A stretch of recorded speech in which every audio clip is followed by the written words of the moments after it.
17वीं शताब्दी का मध्य भारत, यह वह समय था जब भारतीय उपद्वीप की मिट्टी विदेशी सल्तनतों के घोड़ों की टापों से कराह रही थी। उत्तर में मुगलों का वर्चस्व था तो दक्षिण में बीजापुर की आदिलशाही और गोलकुंडा की कुतुबशाही का आतंक। आम जनता के मंदिर तोड़े जा रहे थे, खेती बर्बाद थी और आत्मसम्मान जैसे कहीं खो गया था। मराठा सरदार इन्हीं सुल्तानों की चाकरी में अपनी वीरता व्यर्थ कर रहे थे। एक हिंदू राजा दूसरे हिंदू राजा के विरुद्ध खड़ा था। इस घोर अंधकार के बीच सह्याद्री की पहाड़ियों में एक ऐसी ज्वाला का जन्म होने वाला था जो आने वाले समय में इतिहास का भूगोल बदलने वाली थी। 19 फरवरी 1630 झुन्नर के पास शिवनेरी किले पर माता जीजाबाई की कोख से एक बालक ने जन्म लिया। माँ ने देवी शिवाई से मन्नत मांगी थी, इसलिए बालक का नाम शिवाजी रखा गया। उनके पिता शाहजी भोंसले बीजापुर दरबार में एक शक्तिशाली सेनापति थे, लेकिन वे अक्सर युद्धों के कारण परिवार से दूर रहते थे। शिवाजी का बचपन महलों की विलासिता में नहीं बल्कि सह्याद्री की गुफाओं, ऊबड़ खाबड़ रास्तों और किलों की दीवारों के बीच बीता। यह भौगोलिक परिवेश ही आगे चलकर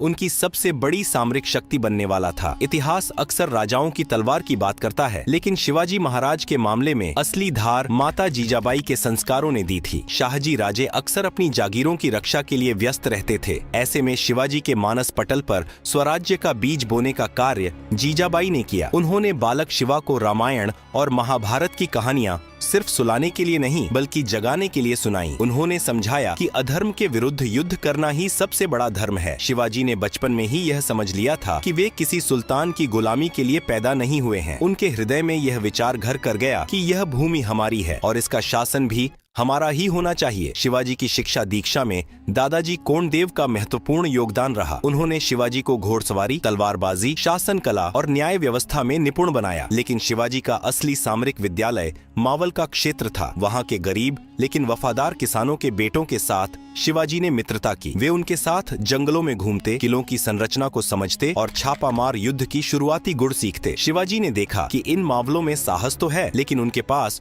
कोई दिशा नहीं है। उन्होंने इन बिखरी हुई शक्तियों को एक सूत्र में पिरोना शुरू किया। साल 1645 शिवाजी की उम्र मात्र 15 से 16 वर्ष रही होगी। उस छोटी सी उम्र में उनकी सोच अपने समय के दिग्गजों से कोसों आगे थी। वे अपने चुनिंदा साथियों के साथ रायरेश्वर मंदिर पहुंचे। वहां शिवलिंग के सामने शिवाजी ने अपने हाथ की उंगली चीरकर रक्त से अभिषेक किया और हिंदवी स्वराज्य की स्थापना की प्रतिज्ञा ली। यह केवल एक राज्य बनाने की शपथ नहीं थी बल्कि आत्मसम्मान को पुनः जीवित करने का संकल्प था। शिवाजी जानते थे कि उनके पास न तो मुगलों जैसा खजाना है न ही बीजापुर जैसी विशाल सेना। उनके पास था तो सिर्फ सह्याद्री का साथ और मावलों का बलिदान देने वाला जज्बा। उन्होंने पहला वार किया तोरणा किले पर। बीजापुर के सुल्तान को लगा कि यह एक युवा लड़के की नादानी है, लेकिन उन्हें क्या पता था कि यह उस तूफान की पहली गूंज थी जो मुगल साम्राज्य की नींव हिलाने वाला था। स्वराज्य की शपथ के बाद महाराज ने दुर्गम पहाड़ों को अपना घर बना लिया। तोरणा किले की मरम्मत के दौरान उन्हें गुप्त धन मिला जिसे उन्होंने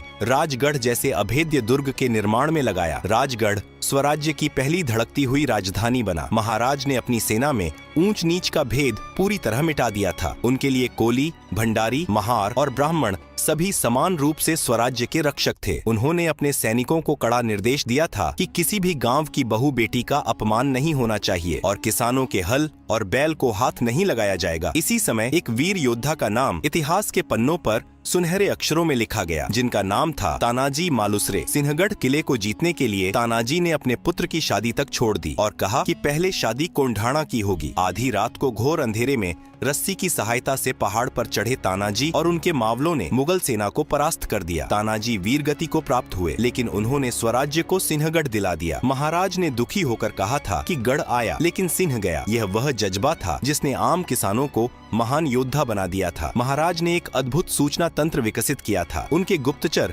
बहिर्जी नायक भेष बदलने में इतने निपुण थे कि वे दुश्मन के शिविर में घुसकर उनके भोजन का स्वाद तक बता देते थे। इसी सूचना तंत्र के बल पर महाराज ने जावली के मोरे घराने और जंजीरा के सिद्धियों को धूल चटाई। स्वराज्य का स्वप्न अब वास्तविकता की ओर बढ़ चुका था। तोरणा, चाकण और कोंढाणा जैसे किलों पर शिवाजी महाराज के अधिकार ने बीजापुर दरबार की रातों की नींद उड़ा दी थी। सुल्ताना बड़ी बेगम ने भरी सभा में ललकारा, कौन रोकेगा उस शिवा को। तब एक 7 फीट का पर्वत जैसा आदमी आगे आया, अफजल खान। उसने कसम खाई कि वह शिवाजी को या तो जिंदा पकड़ कर लाएगा या उसका सिर सुल्तान के कदमों में डाल देगा। अफजल खान केवल एक योद्धा नहीं बल्कि एक क्रूर क्रूर कूटनीतिज्ञ था। उसने रास्ते में मंदिर तोड़े और लोगों को प्रताड़ित किया ताकि शिवाजी महाराज गुस्से में आकर पहाड़ों से बाहर निकल आएं। लेकिन शिवाजी जानते थे कि यह युद्ध तलवारों का नहीं, सब्र और रणनीति का है। 10 नवंबर 1659 प्रतापगढ़ की तलहटी में एक शामियाना सजाया गया। अफजल खान को लगा कि शिवाजी डर गए हैं, लेकिन शिवाजी महाराज अपनी सुरक्षा के लिए तैयार थे। उन्होंने कपड़ों के नीचे चिलखत पहना था और हाथों में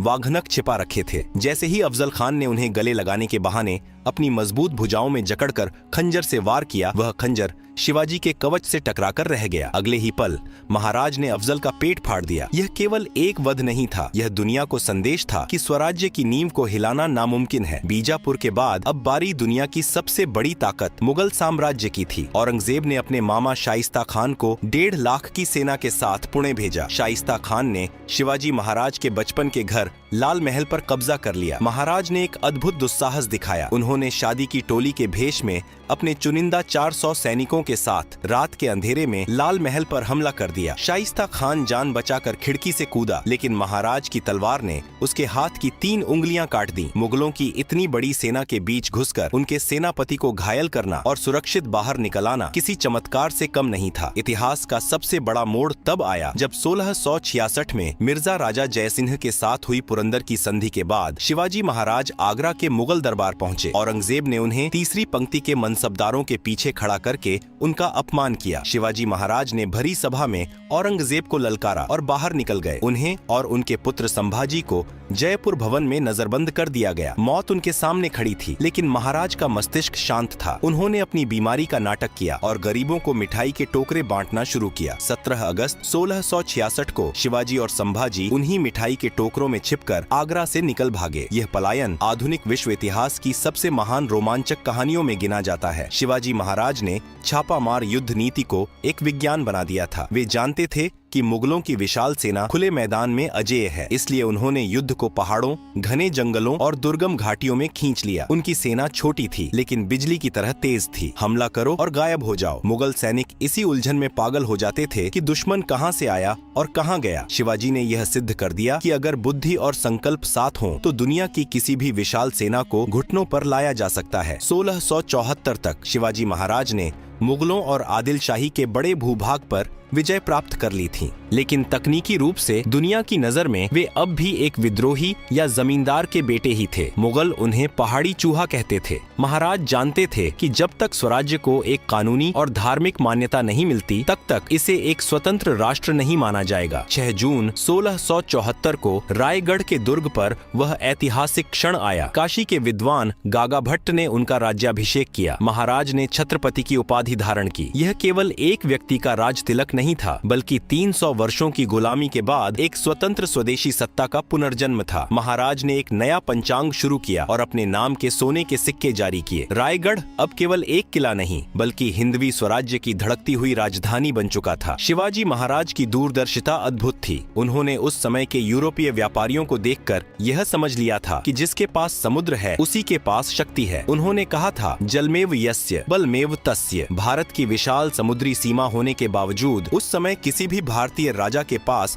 अपनी नौसेना नहीं थी। महाराज ने कोंकण के तट पर अपने जहाज बनाने शुरू किए। उन्होंने कल्याण, भिवंडी और पेण जैसे स्थानों पर जहाज बनाने के स्थान बनवाए। उन्होंने समुद्री डाकुओं और जंजीरा के सिद्धियों को रोकने के लिए सिंधुदुर्ग, विजयदुर्ग और खांदेरी जैसे अभेद्य जलदुर्गों का निर्माण किया। आज भारतीय नौसेना उन्हें अपना जनक मानती है और उनका राज चिन्ह आज भी नौसेना के ध्वज पर शान से लहराता है। शिवाजी महाराज केवल युद्ध के मैदान में ही नहीं, बल्कि मेज पर बैठकर शासन चलाने में भी निपुण थे। उन्होंने अष्टप्रधान मंडल का गठन किया, जो आज की शासन प्रणाली जैसा था। इसमें 8 मंत्री होते थे। पेशवा राज्य का प्रशासन और अर्थव्यवस्था, अमात्य राज्य के आय व्यय का लेखा जोखा, सचिव सरकारी पत्रों और आदेशों का संपादन, मंत्री दरबार की गतिविधियों और जासूसी का कार्य, सेनापति सैन्य संगठन और युद्ध नीति, सुमंत अन्य राज्यों के साथ संबंध, न्यायाधीश न्याय व्यवस्था के प्रमुख, पंडित राव धार्मिक और सांस्कृतिक मामले। इस व्यवस्था ने भ्रष्टाचार को कम किया और शासन में पारदर्शिता लाई। महाराज ने जागीरदारी प्रथा को खत्म कर सरकारी वेतन की शुरुआत की, ताकि कोई भी अधिकारी खुद को राजा न समझने लगे। राज्याभिषेक के बाद महाराज की दृष्टि केवल महाराष्ट्र तक सीमित नहीं रही। उन्होंने दक्षिण भारत की ओर अपना ध्यान केंद्रित किया, जिसे दक्षिण दिग्विजय कहा जाता है। वे अपनी विशाल सेना के साथ कर्नाटक और तमिलनाडु की ओर बढ़े। यहाँ उनकी भेंट गोलकुंडा के कुतुबशाही सुल्तान से हुई, जहाँ महाराज का स्वागत किसी देवता की तरह किया गया। उन्होंने जिंजी और वेल्लोर जैसे अभेद्य किलों को जीता। जिंजी का किला इतना मजबूत था कि बाद में मुगलों के खिलाफ संघर्ष में वह मराठों का मुख्य केंद्र बना। महाराज ने दक्षिण में भी उसी तरह की न्याय व्यवस्था और राजस्व प्रणाली लागू की जैसी महाराष्ट्र में थी। उन्होंने स्थानीय जनता को विदेशी आक्रमणकारियों से सुरक्षा दी और उनके गौरव को पुनर्जीवित किया। महाराज ने अपने सौतेले भाई व्यंकोजी राजे के साथ भी मधुर संबंध बनाने की कोशिश की और उन्हें स्वराज्य के महान विचार से जोड़ा। महाराज के इस अभियान ने यह सिद्ध कर दिया कि वे केवल एक क्षेत्रीय राजा नहीं, बल्कि पूरे भारतवर्ष के लिए एक स्वतंत्र सोच रखने वाले सम्राट थे। उनकी इस यात्रा ने दक्षिण के हिंदू राज्यों को एक नया साहस दिया और उन्हें बाहरी ताकतों के विरुद्ध खड़ा होना सिखाया। महाराज की हर जीत के पीछे उनकी वह पवित्र सोच थी जो मानवता और धर्म की रक्षा के लिए समर्पित थी। शिवाजी महाराज का स्वराज्य जनता का राज्य था। उन्होंने आदेश दिया था कि युद्ध के दौरान भी किसी किसान की फसल को नुकसान नहीं पहुंचाया जाएगा। उन्होंने मुगलों की उस प्रथा को बंद किया जहां किसानों से उनकी पूरी कमाई छीन ली जाती थी। महिलाओं के प्रति महाराज का सम्मान उनके चरित्र का सबसे उज्जवल पक्ष था। कल्याण के सूबेदार की बहू का प्रसंग जग जाहिर है, जहां उन्होंने दुश्मन की स्त्री को अपनी माता के समान सम्मान देकर सुरक्षित घर पहुंचाया। उनके सैन्य नियमों में कड़ा निर्देश था। महिलाओं और बच्चों पर हाथ उठाना तो दूर, उनका अपमान करने वाले का सिर कलम कर दिया जाएगा। इसी नैतिक बल के कारण मुगलों के कई हिंदू और मुस्लिम सिपाही भी महाराज के प्रति आकर्षित होते थे। सैकड़ों वर्षों के विदेशी शासन के कारण मराठी और संस्कृत जैसी भारतीय भाषाओं में अरबी और फारसी शब्दों का बोलबाला हो गया था। शिवाजी महाराज ने राज्य व्यवहार कोश बनवाया, जिसके माध्यम से प्रशासन में अपनी भाषा के शब्दों को पुनर्जीवित किया गया। उन्होंने मंदिरों का जीर्णोद्धार किया और लुप्त हो रही भारतीय कलाओं को संरक्षण दिया। वे एक ऐसे भारत का सपना देख रहे थे जो अपनी जड़ों से जुड़ा हो और आधुनिकता की ओर अग्रसर हो। 3 अप्रैल 1680 को छत्रपति शिवाजी महाराज ने देह त्यागी। पूरे भारत में शोक की लहर दौड़ गई, लेकिन दिल्ली में